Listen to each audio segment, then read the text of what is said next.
नमस्कार दोस्तों, स्वागत है आपका अपने चैनल विपन टेक्निकल ट्रेडिंग में। दोस्तों, आज हम बात करेंगे क्या शेयर बाज़ार में इन्वेस्ट करना उचित है। क्या इससे बेहतर कोई विकल्प है कि जिससे हम शेयर बाज़ार से ज़्यादा रिटर्न प्राप्त कर सकें। तो दोस्तों, पूरा आज हम कैलकुलेट करके देखते हैं कि कहाँ से हमें अच्छी रिटर्न मिलती है स्टॉक मार्केट से अलावा। अगर हम स्टॉक मार्केट में इन्वेस्ट करते हैं तो हमारा कितना रिटर्न हमें मिली है, जो पास्ट की हम बात करते हैं, पूरा कैलकुलेट करके देखेंगे। और अगर हम एफडी करते, आरडी करते कहीं और पे, तो और कौन सा बेहतर विकल्प है जहाँ पे हमें स्टॉक मार्केट से बेटर रिटर्न मिल सकती है। तो दोस्तों, पूरा वीडियो के एंड तक बने, पूरा कैलकुलेशन के साथ करेंगे। दोस्तों जी, जो सारा डाटा मैं आपके साथ शेयर करूंगा, जी सारा पब्लिकली डाटा है, सिर्फ मैंने उसको सारा इकट्ठा करके कैलकुलेट करके आपके सामने रखना है। बाकी निर्णय आपका होगा, आपने कहाँ पे इन्वेस्ट करना है वो सारा आप कैलकुलेशन देखने के बाद आप खुद डिसाइड करेंगे। आप अपने किसी फाइनेंशियल एडवाइज़र से, किसी दोस्त से, किसी फ्रेंड से और किसी फैमिली मेम्बर से पूरा मतलब कि एडवाइस लेकर आप किसी पे कहीं पे भी इन्वेस्ट कर सकते हैं। तो दोस्तों, सबसे पहले आपको रिक्वेस्ट है कि अगर आप मेरे चैनल पे नए आए हो तो सबसे पहले आप मेरे चैनल को सब्सक्राइब कर लो और बेल आइकॉन को ऑन कर लो, ताकि जब भी नई कोई वीडियो अपलोड हो तो सबसे पहले आपको मैसेज मिले। तो दोस्तों, वीडियो को बिल्कुल भी स्किप करके ना देखें, वीडियो के पूरा एंड तक बने रहें। तो दोस्तों, शेयर मार्केट में कैसे पैसा मतलब कि इन्वेस्ट करना हमारे लिए सही है और पूरा हम आज समझेंगे। दोस्तों, सबसे पहले बात करते हैं निफ्टी के मतलब कि स्टॉक की। दोस्तों, अगर हम पैसा इन्वेस्ट वगैरह करने की बात करें तो एक हमारा होता है मतलब कि जैसे हमने इन्वेस्टमेंट किया तो एक मतलब कि सिस्टम के साथ हम चलते हैं और एक अनसिस्टमेटिक के साथ चलते हैं। सिस्टम के साथ चलते हैं कि मान लीजिए कहीं हमने पैसा इन्वेस्ट किया तो मान लीजिए कि टोटल पूरी स्टॉक मार्केट ही अगर गिर जाती है तो हमारा भी शेयर गिर जाएगा, तो हमें कोई प्रॉब्लम वाली बात नहीं होती। क्यों? क्योंकि पूरी मार्केट ही गिर गई है, सारा स्टॉक मार्केट ही गिर गया। अगर उसमें हमारा स्टॉक भी कोई गिर जाता, हमारा भी लॉस हो जाता है, तो वो हम एक्सेप्ट कर सकते हैं। अगर दूसरी बात करें अनएक्सपेक्टेड मतलब कि अनमैनेजमेंट जिसको हम बोलते हैं भी, मतलब कि हमने कोई प्लानिंग नहीं की और ऐसे, उससे क्या होता है कि हम किसी सिस्टम के साथ रहकर, किसी ग्रुप के साथ रहकर पैसा इन्वेस्ट करते हैं, तो उससे क्या होता है कि अगर पूरा का पूरा स्टॉक मार्केट गिर जाता है तो हमारा भी स्टॉक गिरेगा, हमें भी लॉस होगा, सबको लॉस होगा। एक ऐसा होता है कि हम किसी पार्टिकुलर ऐसे स्टॉक में इन्वेस्ट कर देते हैं कि हो सकता है मार्केट बहुत ऊपर चली जाए लेकिन हमारा स्टॉक ऊपर ना जाए, जहाँ हो सकता है कि मार्केट नीचे आ जाए तो हमारा स्टॉक ऊपर चला जाए, मतलब कि इसका कोई फिक्स नहीं होता।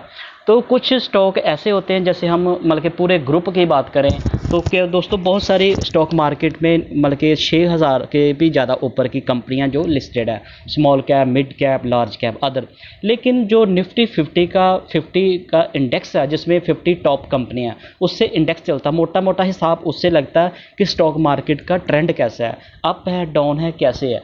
उसमें जो टॉप की 50 कंपनियां निफ्टी में आती हैं, जिसकी परफॉर्मेंस के बेस से निफ्टी का इंडेक्स चलता है, उसमें से 30 कंपनियां निकाल के सेंसेक्स बनता है। उसी में से कुछ निफ्टी बैंक में है, लेकिन निफ्टी बैंक में 4-5 शेयर हैं जो निफ्टी का पार्ट है, निफ्टी सेंसेक्स का पार्ट है, और निफ्टी बैंक में कुछ अदर स्टॉक भी हैं बैंक के, जिससे इंडेक्स चलता है।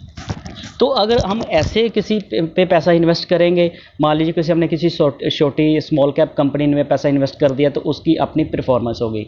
लेकिन हम एक बड़ा सेफ, जो नए बिगिनर होते हैं, जो स्टॉक मार्केट में अभी नए आए हैं, इन्वेस्ट करना चाहते हैं, उनके लिए आज की वीडियो कि उनको क्या करना चाहिए।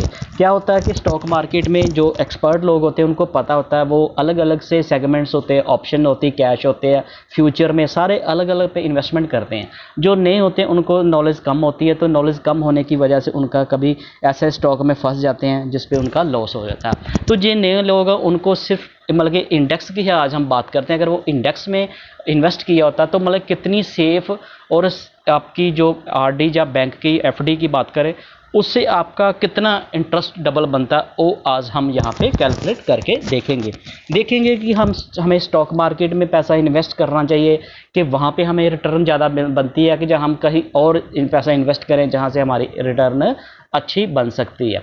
तो दोस्तों, सबसे पहले इंडेक्स की ही बात करते हैं, निफ्टी 50 की, जिससे सारी स्टॉक मार्केट का पता चलता है। तो दोस्तों, निफ्टी की बात करें तो निफ्टी का इंडेक्स जहाँ पे आप देख रहे हैं, आज निफ्टी का स्पॉट प्राइस है 19,564। ठीक है। तो जहाँ पे ये जो आप देख रहे हैं इस यहाँ पे ये पॉइंट इसका ये 890 रुपये इसका प्राइस था। कब? 1 जनवरी 1999 में, ठीक है। तो 1 जनवरी 1999 से लेकर आज तक इसका कितना प्राइस बढ़ गया? 19,564 आ गया।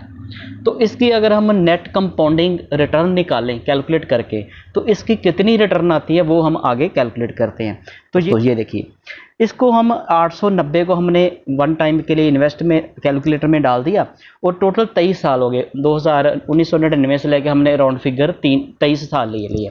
तो 23 साल के हमने इसकी जो रिटर्न आती है वो आती है 13.5%। 13% से भी दोस्तों थोड़ी सी ऊपर आती है, 13.5 से भी। आज निफ्टी का इंडेक्स है 19,600-500 समथिंग, तो ये आ रहा है 18,860, थोड़ा उससे लगभग 800-900 पॉइंट नीचे। तो अगर हम इसमें 14% करते हैं तो वो बढ़ जाती है। तो हमने एक राउंड फिगर सी ले ली है 13.5%। तो 13.5% की जो दोस्तों हमें कंपाउंडिंग रिटर्न मिली है इंडेक्स, निफ्टी के इंडेक्स के ऊपर, वो जिसमें निफ्टी की 50 की 50 टॉप की कंपनियां हैं, उसमें हमारा एक पैसा ग्रुप में इन्वेस्ट होगा।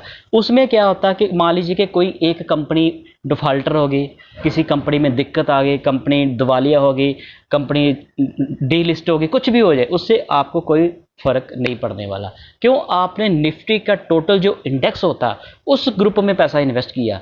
एक निफ्टी में से कंपनी निकलेगी तो वहां पे दूसरी आ जाएगी, तो वो आपका पैसा पूरा ग्रुप में लगा, ना कि किसी एक पर्टिकुलर कंपनी में लगा। समझ रहे कि 50 कंपनियों का सारा को मिला के एसेट वैल्यू जो आती है, जो ETF बनता निफ्टी का, निपॉन इंडिया का जैसे ETF आता, इसका लगभग 100 गुना रेट कम होता है। ETF की बात करेंगे, जैसे यहाँ पे ये 890 आ रहा है, तो इस हिसाब से देखेंगे तो इसका 10 रुपये ETF का रेट होगा। जो सारे 50 कंपनियों की वैल्यू निकाल के, एक एसेट की वैल्यू निकाल के बनाते हैं, ETF का रेट वो 10 रुपये होगा, ठीक है। इस कैलकुलेशन से अगर देखें तो उससे दोस्तों क्या होगा, चाहे कोई भी कंपनी डीलिस्ट हो जाए, कुछ भी आपका कोई लॉस नहीं होगा। क्यों? आपने एक ग्रुप में पैसा इन्वेस्ट किया। दूसरा हम देखते हैं कि अगर किसी हमने इसकी स्मॉल कैप में कोई ऐसी, जैसे येस बैंक की बात करें, तो येस बैंक भी कभी निफ्टी 50 का ही पार्ट होता था, तो उसमें दिक्कत आ गई, तो वो आज आपने देखा कितना ऊपर का शेयर था, आज 14, 15, 20 के आसपास ट्रेड करता है, इसके ऊपर जा नहीं रहा। तो उससे उसमें जिन्होंने इन्वेस्ट किया था उनका पैसा माइनस में। तो कहने का बात यह है कि अगर हम ग्रुप में इन्वेस्ट करते हैं, सेफ इन्वेस्ट करते हैं, तो वो इन्वेस्ट करके भी हमारा बैंक की RD FD से हमारा कितना रिटर्न बनती है, वो पूरी हम कैलकुलेशन जहाँ पे आज करने वाले हैं। तो दोस्तों ये हमारी रिटर्न कितनी आ गई? 13.5%। अब 13.5% की रिटर्न के हिसाब से अगर देखें हम, तो यहाँ पे हमने मान लीजिए 100 रुपये इन्वेस्ट किया है किसी ने 23 साल पहले, 1999 में, 23 साल पहले की बात करें तो 20 साल पहले किसी ने, मतलब 23 साल की, सॉरी 23 साल की बात करें, 23 साल की बात करें तो 100 रुपये का हमारा कंपाउंडिंग, मतलब 13.5% की रिटर्न के हिसाब से कितना हो गया? 2120 रुपये, 19 समथिंग 2120 रुपये। मतलब कि 100 का हमारा लगभग 2000 गुना, हमारा 200 गुना पैसा हमारा हो गया, 200 गुना पैसा हो गया। वैसे ही इसको हमने 100 से एग्जांपल से लिया, अगर जहाँ पे हम 50,000, 10,000 जितना लगाते उस हिसाब से हमारी सेफ। इसमें कई बार आपने देखा कितना इंडेक्स नीचे गया। कोविड की बात करें तो इंडेक्स काफ़ी नीचे आ गया था, तो अभी कोविड के बाद 3 सालों में इंडेक्स ने कितनी रिकवरी दिखाई कि आपका परसेंटेज कंपाउंडिंग रिटर्न तब भी ये आ रही है 13.5%। अब तक इतने 23 सालों में कितने उतार चढ़ाव देखे मार्केट ने, उसके बावजूद हमें आज ये इतनी रिटर्न मिली है। अब हम बात करते हैं कि हमें वहाँ पे और कहीं पे हमने इन्वेस्ट किया होता तो कितना पैसा बनना था।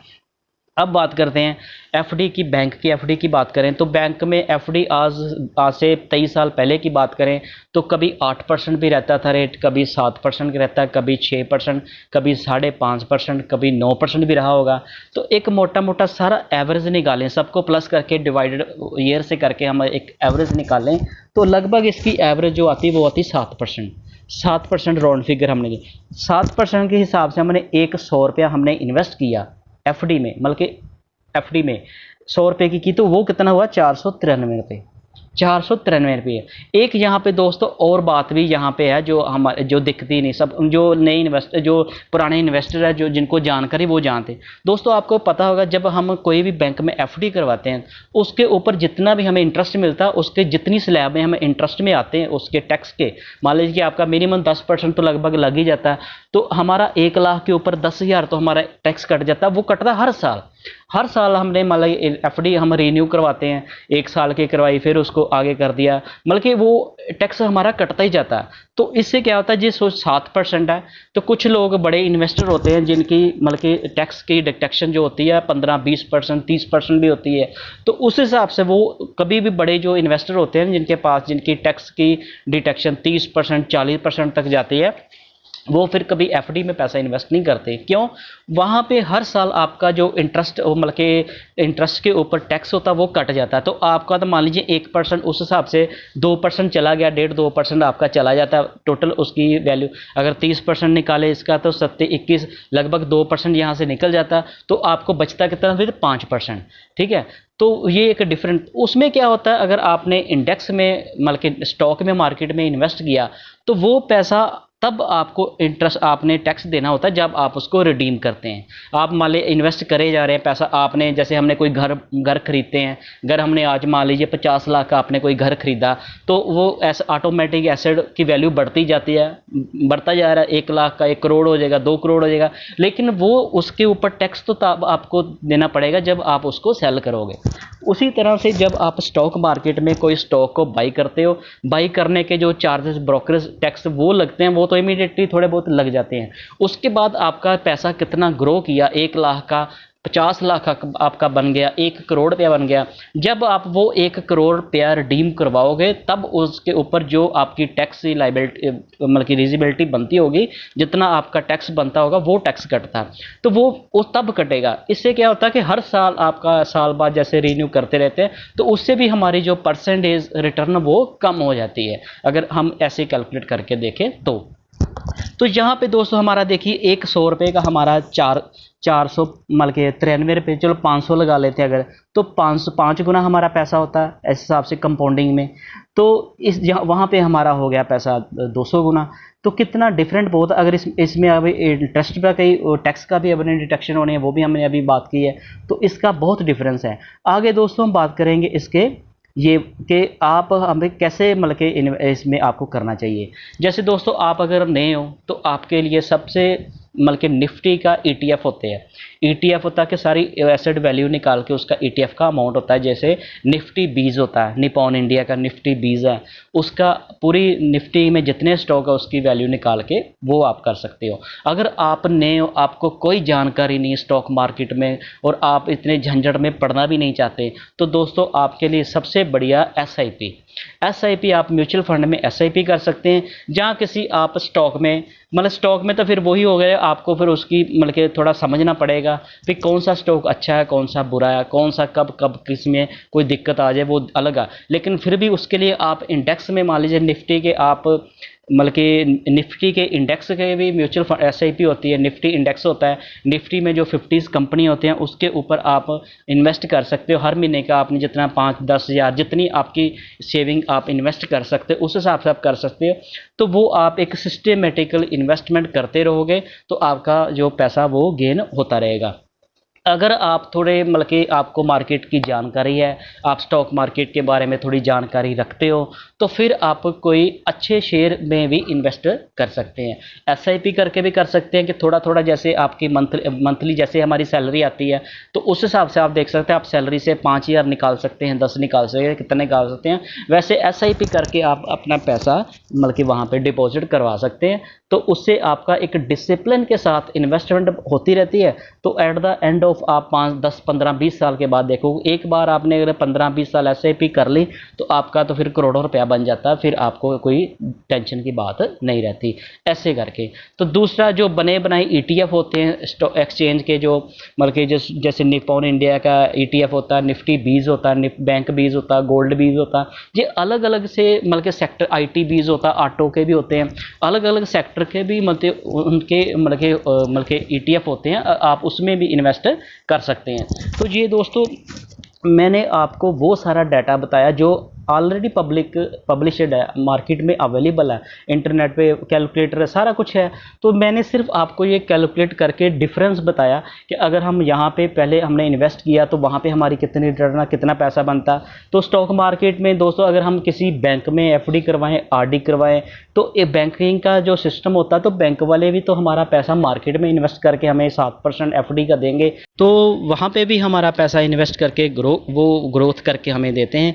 तो डायरेक्ट भी आप कर सकते हो, लेकिन अगर आप नए हो, आपको स्टॉक मार्केट की कोई जानकारी नहीं, तो सबसे आपके लिए बेस्ट है आप इंडेक्स फंड में इन्वेस्ट कर सकते हो, म्यूचुअल फंड के राही एसआईपी कर सकते हो। आपको लगता है कि अब और आप थोड़े एग्रेसिव और थोड़ा मार्केट की जानकारी रखते हो, आप लमसम भी इन्वेस्ट कर सकते हैं। आप किसी म्यूचुअल फंड में और या किसी स्टॉक में लमसम इन्वेस्ट भी कर सकते हैं जी, आपके ऊपर डिपेंड। आप अपने किसी दोस्त से, किसी फाइनेंशियल एडवाइज़र से, आप किसी से भी पूछकर सारा एनालिसिस करने के बाद आप कहीं पे इन्वेस्ट कर सकते हैं। तो दोस्तों उम्मीद है कि आपको ये मेरी इन्फॉर्मेटिव वीडियो अच्छी लगी होगी। अगर आपको ये मेरी वीडियो अच्छी लगी तो इसको लाइक करना, अपने दोस्तों के साथ शेयर करना और मेरे चैनल को भी सब्सक्राइब करना। Thank you.